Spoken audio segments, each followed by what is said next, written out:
Mi malvado esposo contrató a un sicario y me dio por muerta. Pero volví a contar la verdad, y todo salió a la luz. La última vez que Isabela sonrió de verdad fue la misma noche en que su esposo planeó su asesinato. Isabela Montenegro, de 29 años, siempre pensó que la felicidad era una recompensa merecida después de años de lucha. Nació en un barrio donde la pobreza no era una excepción, sino el paisaje cotidiano.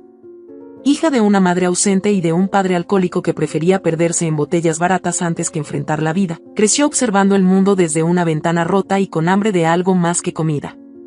Su niñez fue una colección de días grises y noches largas. Soñaba con una vida mejor. No de lujos, sino de paz. De amor. Y cuando conoció a Julián del Valle, creyó que todos esos sueños estaban por fin tocando su puerta. Julián tenía 39 años, y detrás de sus trajes impecables y su sonrisa carismática, se escondía uno de los secretos mejor maquillados de la alta sociedad. Empresario del sector inmobiliario, dueño de cadenas de hoteles y terrenos en las costas más exclusivas del país. Para la prensa, era un hombre hecho a sí mismo. Para los demás, era el esposo perfecto. Y para Isabela, al principio, fue su salvación. Se conocieron en un evento benéfico. Ella trabajaba como mesera y él llegó acompañado de una actriz famosa que ignoró durante toda la velada. Isabela sirvió vino con manos temblorosas, y Julián no tardó en fijarse en la fragilidad detrás de sus ojos oscuros.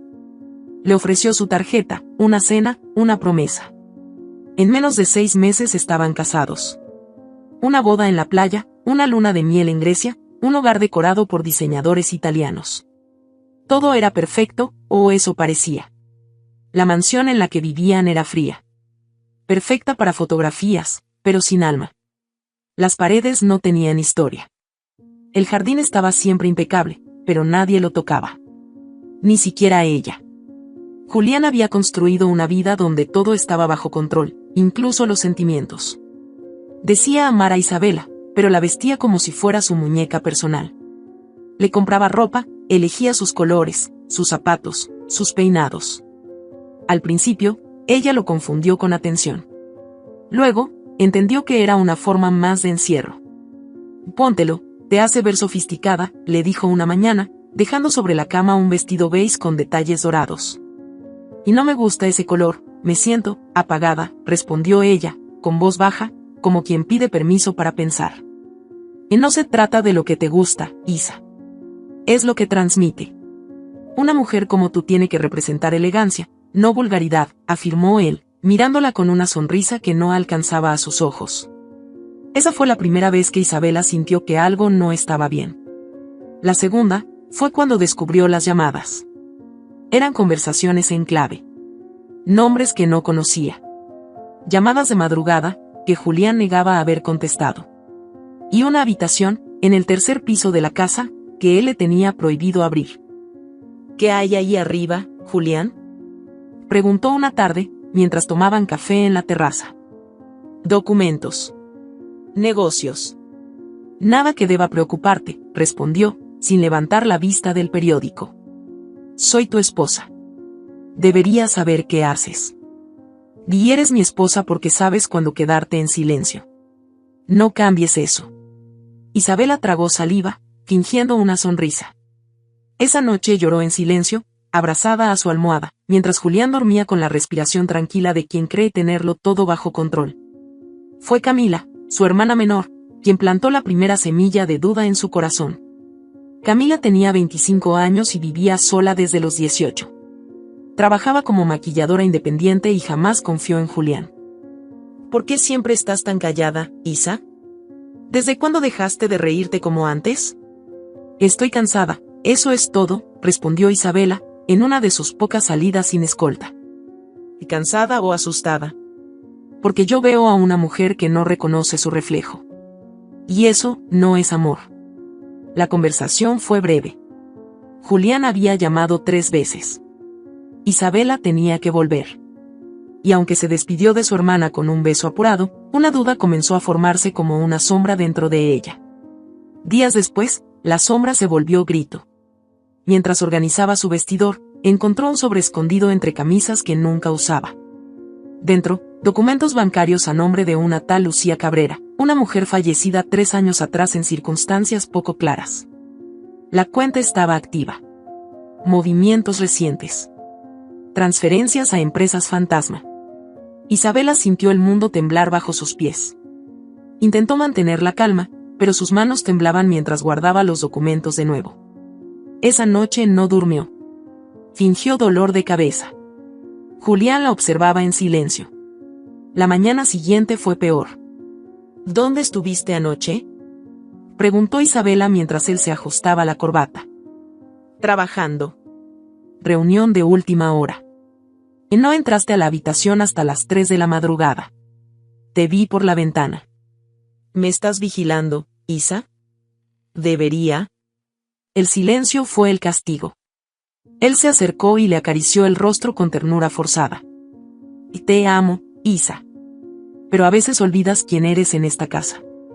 Y se fue. Esa misma tarde, Isabela decidió entrar a la habitación del tercer piso. Forzó la cerradura.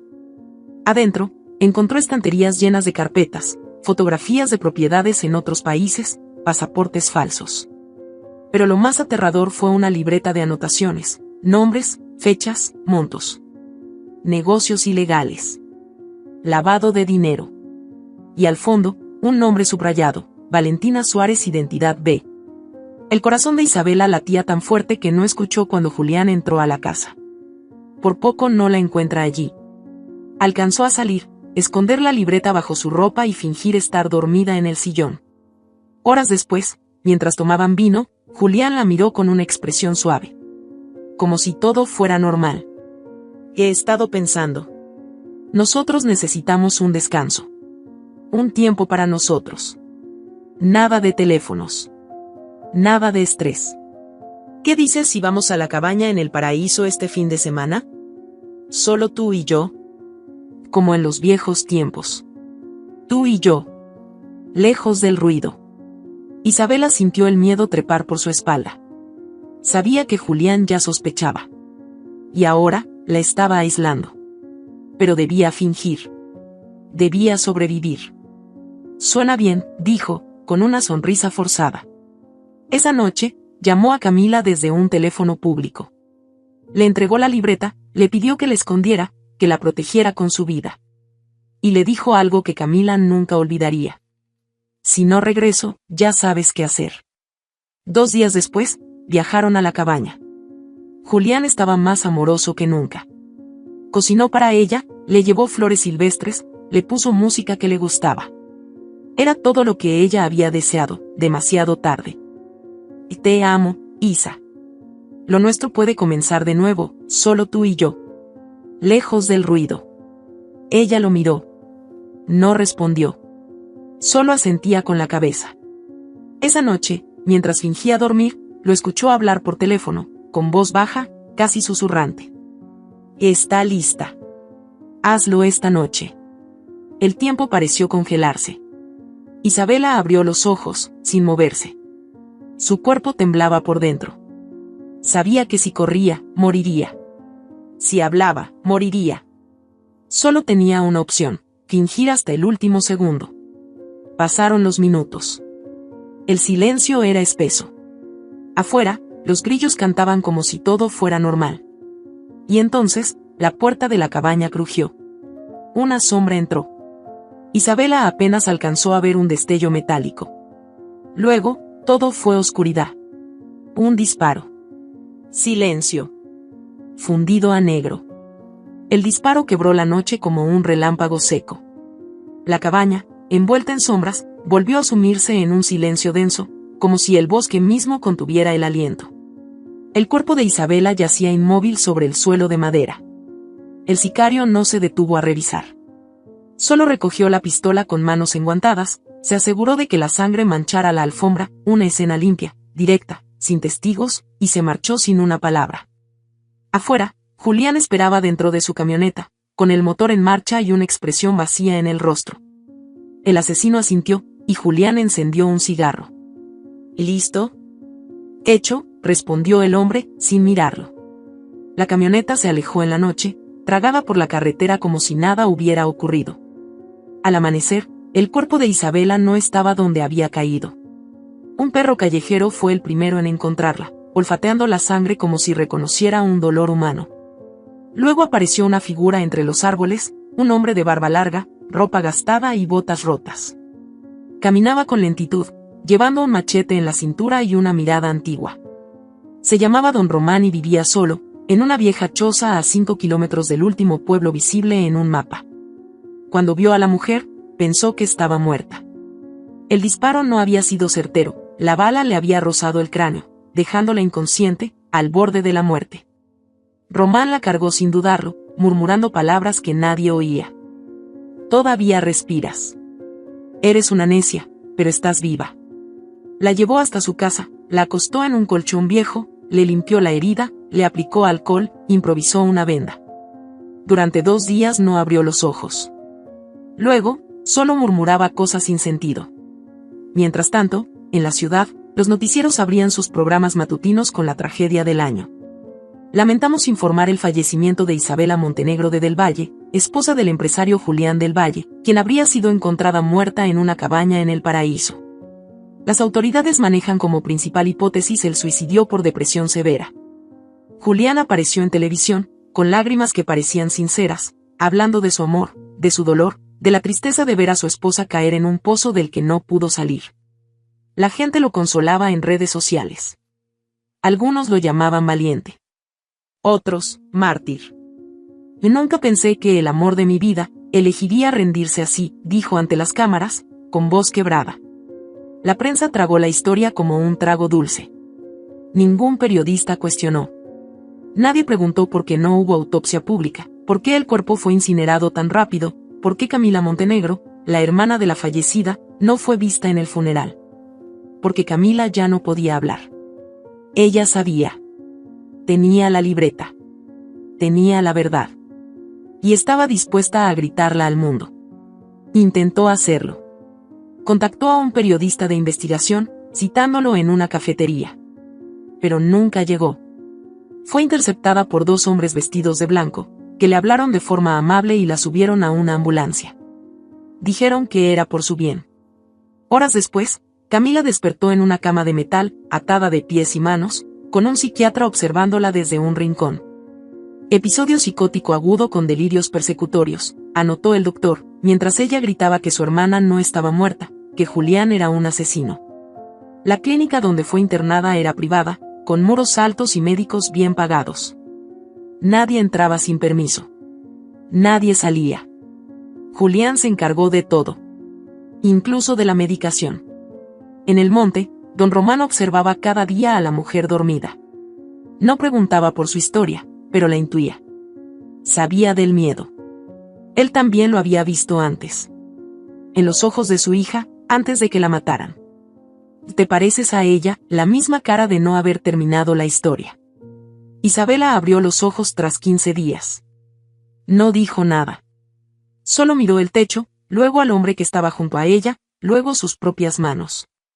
No reconocía nada. Ni su rostro, ni el lugar, ni siquiera su nombre. ¿Quién soy? Don Román se sentó a su lado. Su voz era grave, pero suave. Hoy no importa cómo te llamas. Hoy importa que respiras. Y no recuerdo. Eso también es parte de estar viva. Isabela lloró en silencio. Lágrimas espesas, pesadas. No por lo que recordaba, sino por lo que no podía. Don Román le llevó sopa de lentejas, agua tibia, una manta. Durante los siguientes días, evitó hacer preguntas. Le hablaba del campo, del maíz, de las lluvias. Le enseñaba a encender fuego, a hervir plantas, a distinguir el canto de los pájaros. La llamó Valentina. Que es un nombre fuerte. Como tú. Ella lo aceptó.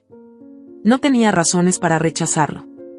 Cada tanto tenía pesadillas. Veía un rostro en la sombra. Escuchaba disparos. Gritos. El sonido de pasos. Pero al despertar, todo desaparecía. Me siento rota, le dijo una tarde, mientras Román cocinaba en un fogón improvisado. Estás quebrada, no destruida. Las piezas aún están ahí, solo necesitas el valor de armarlas. Ella miró sus manos. Estaban llenas de cicatrices nuevas. Algunas aún dolían. Pasaron las semanas. La herida en la cabeza sanó, pero la mente seguía llena de huecos. Aprendió a ayudar en la huerta. Comenzó a caminar más lejos. Empezó a sonreír, aunque fuera un poco. Una noche, mientras miraban el fuego, Román le confesó su historia. Mi hija se llamaba Ángela. Tenía tu misma edad cuando se casó. El marido era buen mozo, amable en público, pero en casa, era una bestia. Valentina lo miraba en silencio. Una noche, la golpeó hasta matarla. Dijo que fue un accidente. La policía no investigó. Yo lo busqué, pero nunca lo encontré. Me vine aquí, a esconderme de un mundo que apesta a injusticia. Ella lo tomó de la mano. No dijo nada, pero sus ojos hablaban. Tal vez no recuerdes quién eres, murmuró Román, pero el dolor en tus ojos es de alguien que ha conocido la muerte, y regresado. Esa noche, mientras dormía, un recuerdo rompió el muro. Vio la cabaña. Vio a Julián. Lo vio tomar el teléfono. Escuchó su voz. Su orden. Su traición. Está lista. Hazlo esta noche. Isabela se incorporó gritando, con los ojos abiertos de par en par, jadeando como si saliera de una tumba. Me iba a matar. Román corrió hasta ella, la sostuvo entre los brazos. Tranquila, hija, tranquila. Él me disparó. Oh, mandó a alguien. Quería matarme. ¿Quién? No lo sé, no sé, pero yo no estaba muerta. Me dispararon, y me dejaron allí, como si fuera basura. Lloró hasta quedarse sin voz. Afuera, la luna llena iluminaba los árboles. El bosque parecía contener el aliento. Dentro de esa choza de madera, una mujer rota comenzaba a reconstruirse. Ya no se llamaba Valentina. Ya no se llamaba Isabela. Era algo nuevo.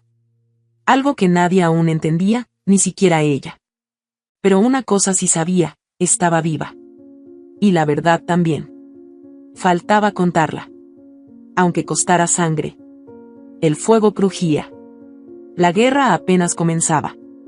Isabela ya no era la misma mujer que cayó sobre el suelo de aquella cabaña, sangrando, rota, entregada.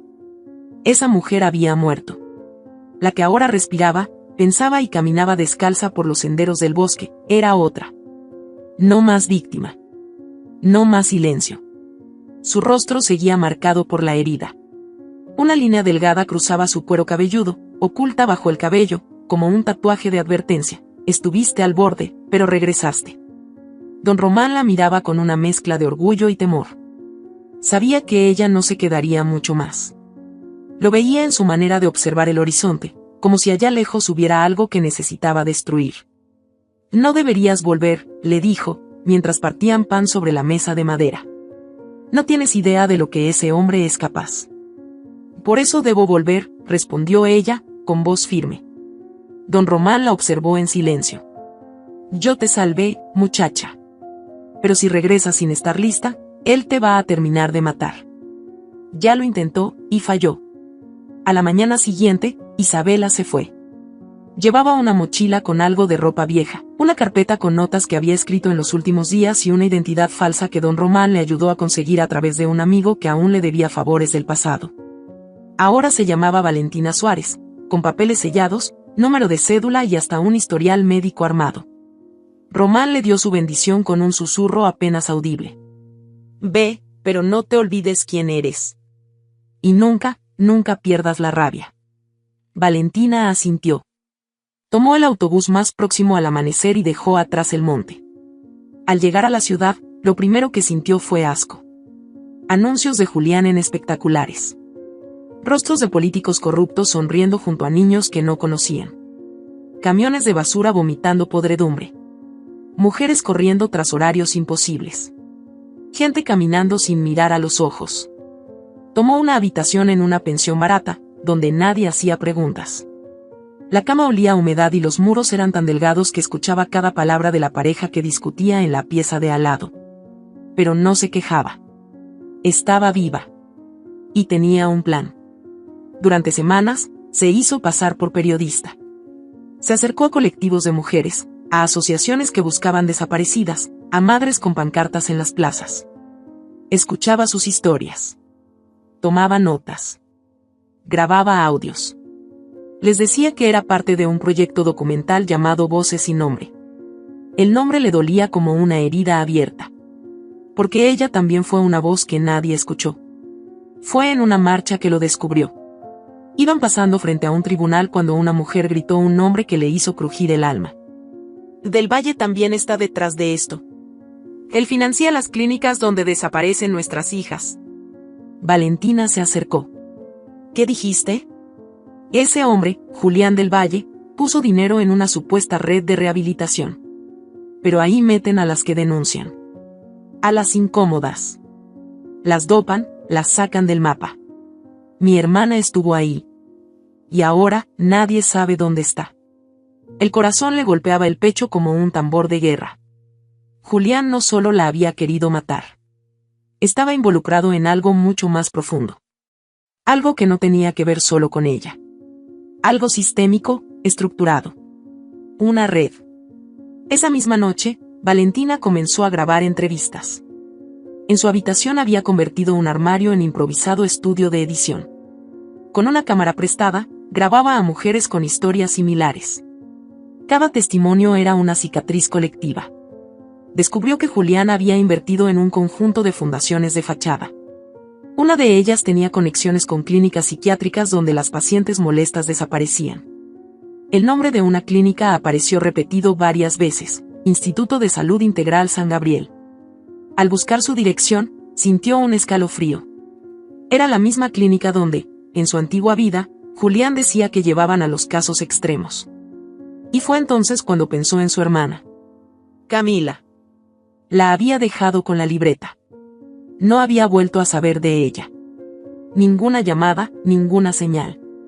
Buscó en redes, en registros, en directorios médicos. Nada. Hasta que una mujer le entregó un papel. Un mensaje escrito a mano. Valentina, si estás leyendo esto, es porque logré sacar esta nota. Estoy viva. Me tienen encerrada. Sé que tú también estás viva, te juro que él lo va a pagar, Isa. Camila. El papel estaba doblado dentro de un sobre que había llegado a la sede de una fundación, dirigida a una tal Valentina Suárez, con la frase testigo de El Paraíso. Solo alguien muy astuto habría sabido unir esos puntos. Isabela se sentó en la cama, temblando. Camila estaba viva. Internada. Posiblemente torturada. Quizá drogada. No la va a tocar, no a ella también. Ese día juró no descansar hasta sacarla de ahí. Pero no podía hacerlo sola. Fue en medio de esa búsqueda cuando conoció a Matías. Él era médico, pero no uno común. Tenía mirada de hombre que ha visto demasiado. Trabajaba en una clínica gratuita los fines de semana. En una ocasión, mientras Valentina entrevistaba a una madre que había perdido a su hija por una negligencia médica encubierta, Matías interrumpió, molesto por el tono de la entrevista. No todas las clínicas son iguales, dijo él, con una tensión contenida en la voz. ¿Y tú de qué lado estás? Respondió Valentina, sin girarse. Del que tiene la conciencia sucia. Así que supongo que del tuyo, dijo él, antes de marcharse. Ella lo siguió. Esa noche, se enfrentaron en un café, en una discusión que terminó en un silencio inesperado. Él terminó confesando algo que no había dicho en años. Trabajé para Del Valle. Era parte de su fundación médica. Operábamos sin permisos. Había chicas que llegaban con signos de abuso, y nos obligaban a callar. Firmé documentos. Falsifiqué diagnósticos. Pero cuando vi lo que hacían en la clínica de San Gabriel, me fui. Y he estado huyendo desde entonces. Ella no dijo nada por varios minutos. Luego, le extendió su mano. Entonces ayuda a exponerlo. Ayúdame a sacarlas de ahí. Matías la miró como si estuviera viendo un espejo. Asintió. Durante las siguientes semanas, trabajaron juntos. Él proporcionaba contactos, acceso a archivos internos. Ella grababa, armaba el relato, tejía la historia. Juntos se infiltraron en los sistemas de la red de clínicas. Robaron expedientes. Descubrieron listas de nombres, y en una de ellas, Valentina sintió que el mundo se le caía encima. Sebastián del Valle Montenegro, nacido 15 de julio. Estado, privado. Tutor legal, Julián del Valle. Era su hijo. Aquel que le dijeron que nació muerto. Estaba vivo. Y Julián lo había ocultado todo ese tiempo. La carpeta contenía su historial médico, una foto borrosa, informes de crecimiento. El niño tenía ahora 7 años. Había sido registrado como hijo único de Julián del Valle y una madre fallecida. Valentina gritó. Lanzó todo al suelo. Cayó de rodillas. Matías intentó sostenerla, pero ella se encogió como una hoja bajo tormenta. Me quitó a mi hijo. Isa, murmuró él, sin pensar. Isa, mírame. Vamos a recuperarlo. Te lo juro. Ella levantó la cabeza. Los ojos le ardían, rojos, salvajes. No. No lo jures. No quiero promesas. Quiero justicia. Matías le entregó un archivo más. Era una grabación. En ella, Julián aparecía en una junta, hablando con voz baja. Asegúrense de que la niña esté medicada. La hermana ya está neutralizada. Y el niño, ese niño no puede saber nunca quién fue su madre. Valentina apretó los dientes. Él va a caer. Por Camila. Por Sebastián. Por todas. La guerra ya no estaba comenzando. Ahora, era personal. Y ella no pensaba perder. El eco de esa frase le golpeaba el pecho mientras avanzaba por el pasillo de la pensión, con los documentos en mano, temblando. Las fotos de su hijo, Sebastián, eran borrosas, pero inconfundibles. La curva de sus mejillas. Los ojos oscuros, tan parecidos a los de ella. Tenía 7 años. Había vivido esos años bajo el mismo techo que Julián. Lo había criado como si fuera suyo. Le había contado una historia falsa, una mentira que seguramente el niño creía como verdad. Isabela se encerró en su habitación, sin prender la luz. Solo el resplandor azul del monitor encendido iluminaba su rostro. No paraba de mirar la carpeta. El historial médico. Las firmas legales. El nombre de su hijo, manchado por el apellido del Valle. Matías entró sin golpear, con el rostro pálido. Llevaba una botella de agua en la mano, pero al ver la escena, no se atrevió a decir nada. Se sentó a su lado y le tocó el hombro con cuidado. ¿Te estás segura de que es él? Lo supe en cuanto vi sus ojos. Es mío, Matías. Ese niño, es mío. Me lo arrebataron. Lo declararon muerto. Julián me mintió desde el principio. No tienes idea de lo que eso significa. Si esto se hace público, Julián puede aplastar todo. No lo va a hacer. No otra vez. Esta vez soy yo quien va a golpear primero. A la mañana siguiente, Matías usó sus contactos en el registro civil. Pagó por información confidencial. Descubrió la dirección exacta donde vivía Sebastián, una mansión en la zona más exclusiva de la ciudad. Propiedad de doña Beatriz del Valle. El nombre le dejó un sabor agrio en la boca. La recordaba, una mujer de hielo, mirada altiva, sonrisa muerta. Madre de Julián. Siempre silenciosa, siempre lejana. Nunca le mostró afecto a Isabela, ni siquiera en los eventos familiares. Como si desde el primer día supiera que ella no duraría mucho. Cuando supo que Sebastián vivía con ella, entendió muchas cosas. Julián no quería al niño por amor. Lo quería como un trofeo. Una pieza para mantener bajo control. Como había hecho con ella. Como hizo con todos. Isabela decidió verla. Se disfrazó con una peluca castaña, gafas grandes, ropa de empleada doméstica. Entró como parte del personal de servicio que asistía a una fiesta benéfica organizada por la Fundación del Valle. Era su única oportunidad. Matías consiguió los credenciales. Ella consiguió el valor. La mansión estaba iluminada como una iglesia en fiesta. Luces colgantes, música clásica, mujeres en vestidos largos y hombres con copas de vino fingiendo causas que no les importaban. Ella se deslizó entre ellos como una sombra. Hasta que lo vio. Sebastián corría por el jardín con otros niños. Llevaba una camisa blanca y un suéter azul marino. Reía. Era libre. Y al mismo tiempo, estaba atrapado en una mentira tan grande como la casa en la que vivía. Isabela no se movió. Lo observó desde lejos. Cada segundo era una punzada en el corazón. Quería correr hacia él, abrazarlo, gritarle que su mamá estaba viva. Pero no podía. No allí. No en ese lugar. No rodeada de cámaras, de enemigos, de ojos que todo lo vigilaban. Una mano se posó en su espalda. Hace tiempo que no veía esa mirada, dijo una voz áspera. Isabela se giró. Era doña Beatriz. El corazón casi se le detuvo. La mujer la miraba con frialdad, pero sin sorpresa. Y tranquila. Sé quién eres. Isabela no dijo nada. También sé que no estás muerta. Ni loca. Aunque tu esposo lo desearía. ¿Por qué no le dices que me viste? Porque tú eres el menor de sus problemas ahora. Y porque ya estoy cansada de proteger a un monstruo. Isabela apretó los labios. Beatriz la guió hacia un rincón del jardín, lejos de las miradas.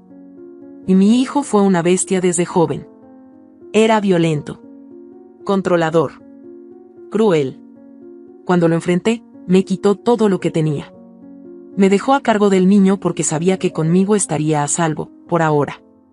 ¿Sabías que me disparó? No. No con certeza. Pero siempre supe que querías irte. Y que él no lo permitiría. ¿Por qué no hiciste nada? Beatriz la miró con tristeza. Porque soy cobarde. Porque creí que no podía ganarle. Y porque a veces, el silencio parece el único lugar donde una mujer puede sobrevivir. Isabela respiró hondo. Cada palabra era un peso sobre su espalda. Quiero a mi hijo. Él lo sé. Voy a sacarlo de aquí. Y entonces hazlo bien. Sin escándalos. Sin errores. Porque si Julián descubre que estás viva, no fallará 2 veces. En ese momento, un estruendo de aplausos los interrumpió. Julián acababa de llegar. Traje negro, sonrisa de tiburón, caminaba como si el mundo le perteneciera. Isabela se escondió tras una columna. Su cuerpo temblaba, pero no de miedo. De furia. Estaba a 5 metros del hombre que la enterró viva. Y él ni siquiera lo sabía. No puedo quedarme más, murmuró. Tengo que irme antes de que me vea. Vete por la entrada de servicio. Nadie te detendrá. Gracias, dijo Isabela, con la voz rota. Y no me des las gracias. Solo, acaba con esto. Y sálvate tú también. Isabela salió por la cocina, con la cara cubierta, respirando entrecortado. Matías la esperaba en el auto, nervioso. ¿Lo viste? Sí. Y también hablé con su madre. ¿Y Beatriz? Sabe la verdad. Y está harta de él. Esa noche, ya en la pensión, Isabela rompió a llorar. Por Sebastián. Por el tiempo perdido. Por la vida que le robaron. Matías la abrazó sin decir una palabra.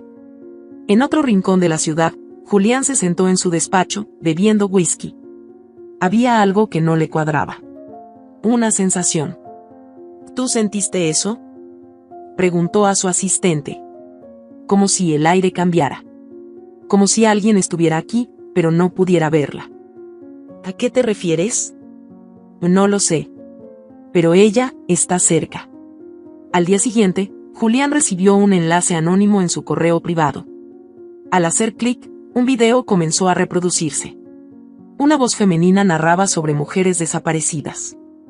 Abusos silenciados. Clínicas psiquiátricas utilizadas como cárceles. Tráfico de influencias. El rostro de Julián apareció en pantalla, junto a documentos, nombres, firmas, registros. Y al final, la voz pronunció su nombre. Yo fui una de ellas. Mi nombre es Valentina Suárez, y estoy viva.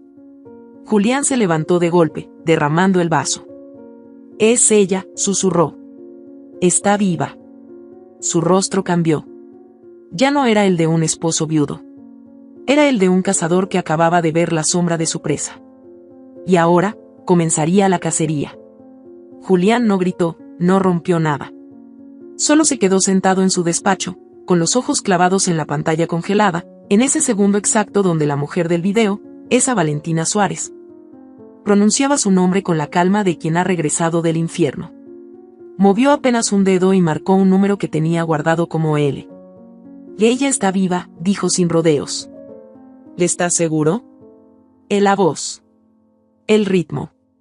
El temblor al final de la frase. Es ella. No hay duda. Encuéntrala. Cortó la llamada y se sirvió otro trago. Esta vez, whisky sin hielo. No lo saboreó. Lo tragó como veneno. En su mente, las piezas se reacomodaban. Su plan, el control absoluto, la narrativa que había construido, todo se tambaleaba. Y lo que más le dolía no era el riesgo de perderlo todo. Era la humillación. El hecho de que ella hubiera sobrevivido a su disparo, que lo hubiera engañado con vida fingida. Eso lo devoraba. Julián no sabía de límites. Ni de perdón.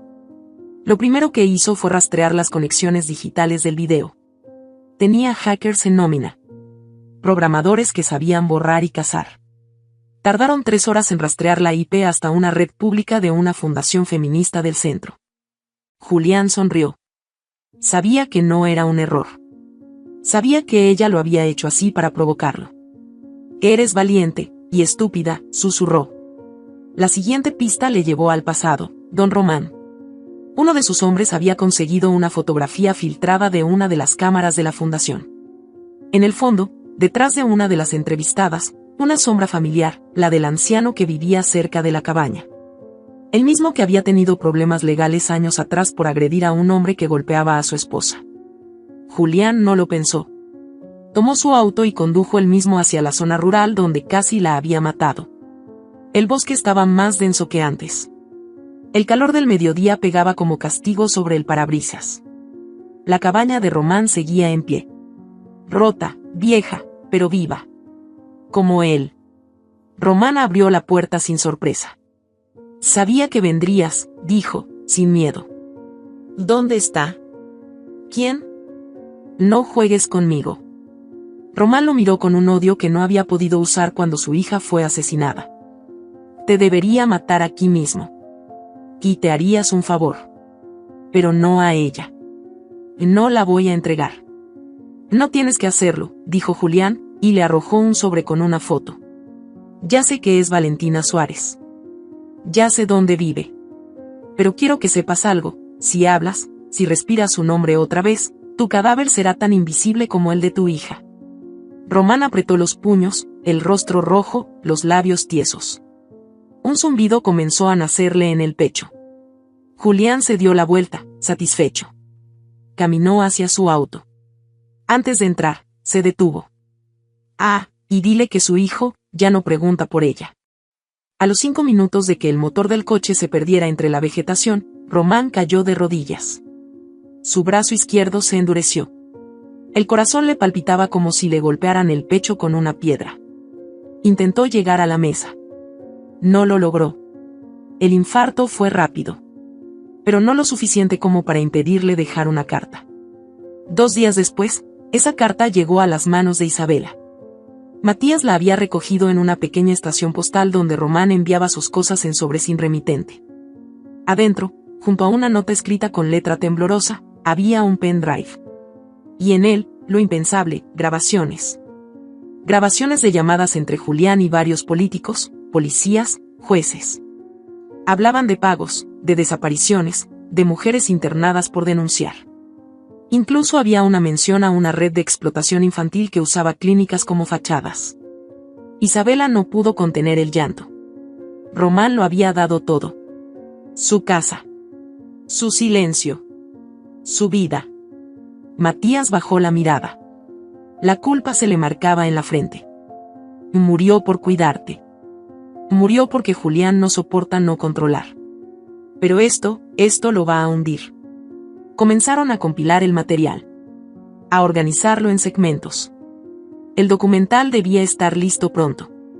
Pero la presión era una bestia acechando. Y no tardó en atacar. Esa misma noche, al regresar a su habitación, Isabela encontró la puerta rota, Todo revuelto.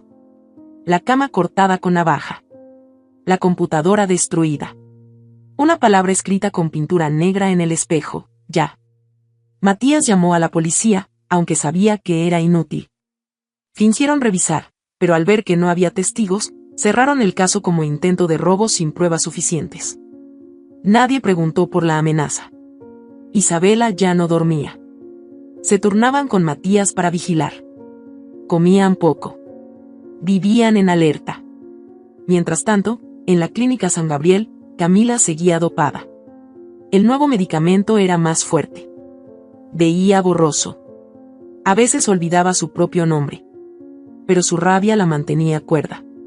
Un enfermero joven, de mirada amable, comenzó a dejarle notas en el bolsillo del uniforme de paciente. Frases cortas, en papel cuadriculado. Sigo aquí. Te voy a sacar. Aguanta. Era Matías. Se había infiltrado usando una identidad falsa como nuevo médico residente. Un jueves por la noche, aprovechó un corte en la vigilancia y se llevó a Camila escondida en una camilla cubierta con una sábana. Nadie revisó. La ambulancia en la que la sacó era robada, con placas alteradas. Cuando llegaron al refugio donde estaba Isabela, la recibió con un abrazo que rompió años de dolor. Camila tenía los ojos hundidos, la piel pálida, los movimientos torpes. Pero la reconoció. Isa, estás viva. Isabela lloró. Él lo intentó. Te lo juro que intentó matarme. Y me encerró. Me drogó. Me quitó mi voz. Ya no más. Camila se desplomó en sus brazos. Nos enterró vivas, Isa. Pero no sabía que las raíces bajo tierra también florecen. Pasaron semanas escondidas. El material del documental fue guardado en 5 discos duros distintos, uno en cada ciudad del país. Lo llamaron Voces que no callan. La edición estaba casi lista. El día de lanzamiento sería en una transmisión en vivo desde una cuenta cifrada, con respaldo en servidores internacionales. Nadie podría detenerlo. Pero Julián se adelantó. Un mediodía, mientras Matías salía a buscar víveres, 2 hombres lo emboscaron. Lo golpearon en la cabeza, lo arrastraron hasta una camioneta negra. Cuando despertó, estaba en un cuarto oscuro, atado a una silla, sangrando de la frente. Julián lo observaba desde un rincón. ¿Pensaste que no lo descubriría? Matías escupió sangre. No le tengo miedo. Deberías. Porque tú no tienes un hijo al que pueda lastimar, ella sí. Matías intentó moverse, pero la soga le cortaba las muñecas. Si no me dices dónde está el material, Sebastián va a pagar por tus errores. El silencio se hizo espeso. Julián lo miró con una calma homicida. Lo llevaré al mismo bosque donde intenté matar a su madre. Esta vez no fallaré. Matías apretó los dientes. No vas a tocarlo. Entonces habla. Matías no lo hizo. Pero sabía que el reloj había comenzado a correr. Y si Isabela no se movía pronto, Julián sí lo haría. Con toda su furia. Con toda su maldad. Con el poder de quien cree que la verdad se puede enterrar. La casa ya no estaba en las sombras. Ahora, era a plena luz del día. Y la sangre estaba por derramarse. Isabela lo sabía. Podía sentirlo en el temblor de sus dedos, en el nudo permanente que cargaba en el pecho, en la manera en que el viento parecía gritar cada vez que se acercaba a una ventana. Julián tenía a Matías. Lo sabía. Y no había tiempo. La cacería ya no era silenciosa. Era un rugido que venía directo hacia ella, y si no hacía algo, iba a perderlo todo de nuevo. A su hermana. A su hijo. A sí misma. Camila le sujetó el rostro entre las manos. Estaban en la misma habitación donde días antes compartieron su primer abrazo tras años de pesadilla. El miedo las rodeaba, pero había algo más fuerte latiendo entre ellas. Hazlo ahora, Isa. Muéstrales la verdad. Ya no tenemos nada que perder, dijo Camila con la voz quebrada, pero decidida. Isabela asintió. Respiró hondo, como si estuviera a punto de saltar al vacío. Abrió su computadora, conectó los discos duros escondidos y lanzó el programa preconfigurado. La cuenta falsa, el canal alternativo, los enlaces ocultos. Todo lo que Román ayudó a construir. Todo por lo que Matías arriesgó su vida. La pantalla de transmisión mostró una cuenta regresiva, 5 minutos.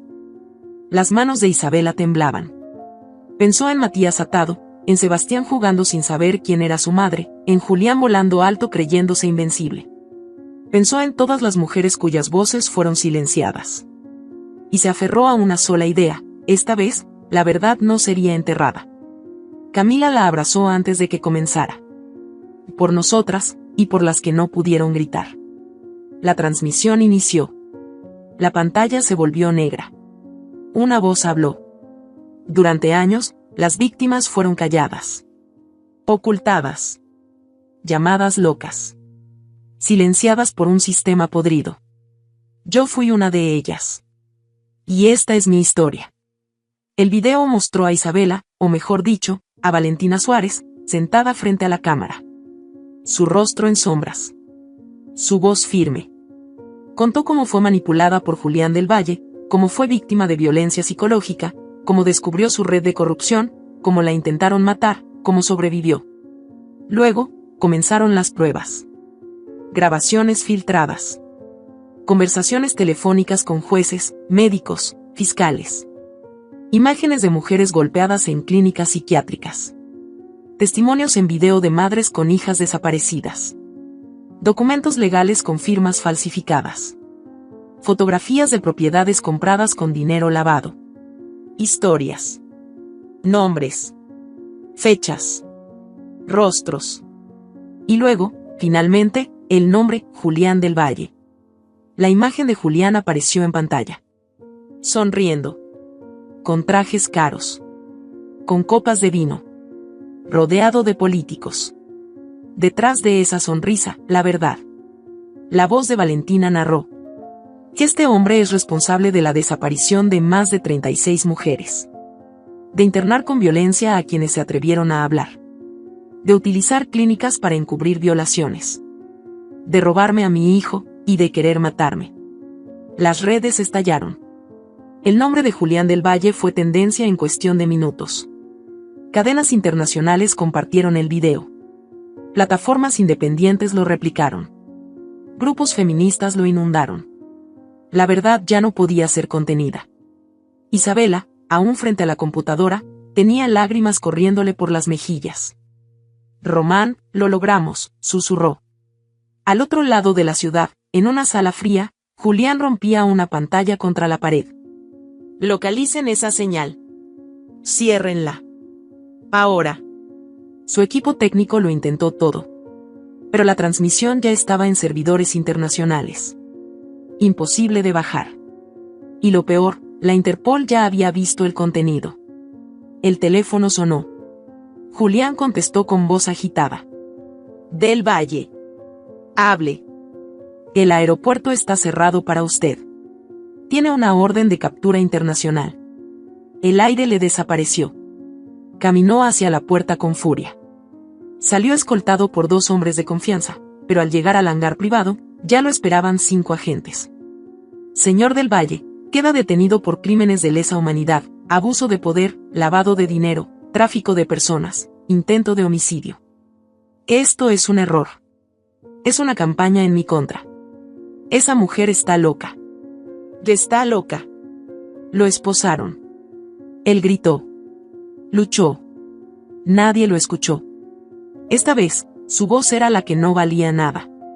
Mientras tanto, en una casa de seguridad al sur de la ciudad, Camila observaba el noticiero con una mezcla de rabia y alivio. Cayó, Isa. Cayó. Por fin cayó. Pero Isabela no celebraba. Había algo más que hacer. Sebastián. Con ayuda de Beatriz, la madre de Julián, lograron llegar a la mansión antes de que los medios la invadieran. Beatriz los esperaba con el niño ya preparado, mochila en mano, sin entender por qué su abuela lloraba tanto. Te lo devuelvo, Isabela, dijo Beatriz con voz temblorosa. Yo también fui víctima de ese monstruo. Nunca tuve el valor de frenarlo. Pero tú sí lo tuviste. Perdóname. Isabela abrazó a la mujer sin decir palabra. Luego, se arrodilló frente al niño. Hola, mi amor. Sebastián la miró confundido. Había visto su rostro en televisión. Había oído su voz. Algo dentro de él lo supo. Tú eres. Soy tu mamá, Sebastián. Te creí muerto. Pero cada latido tuyo fue el mío. Mami está aquí, mi amor. Y no me voy a ir nunca más. El niño la abrazó sin comprender del todo. Pero lo sintió. Sintió que ese abrazo era real. Que ese calor era suyo. Días después, Julián fue trasladado a una prisión de máxima seguridad. Se convirtió en el escándalo del siglo. Políticos renunciaron. Médicos fueron destituidos. Se abrieron juicios. Se liberaron a mujeres encerradas injustamente. Isabela, con una nueva identidad legal recuperada, se convirtió en símbolo de resistencia. Matías fue liberado tras el operativo. Al salir, se reencontró con ellas. Los abrazos fueron largos. Dolorosos. Limpios. Todo parecía encaminarse hacia la calma. Pero el infierno no suelta tan fácil a quienes lo sobrevivieron. En la última escena, dentro de una celda húmeda, Julián escribió con una pluma antigua sobre un papel arrugado. La cámara enfocó la carta que alguien recibiría pronto. Las letras decían: aún no ha terminado. Y lo firmó con su sangre. Julián cerró el sobre con una sonrisa deformada por el rencor.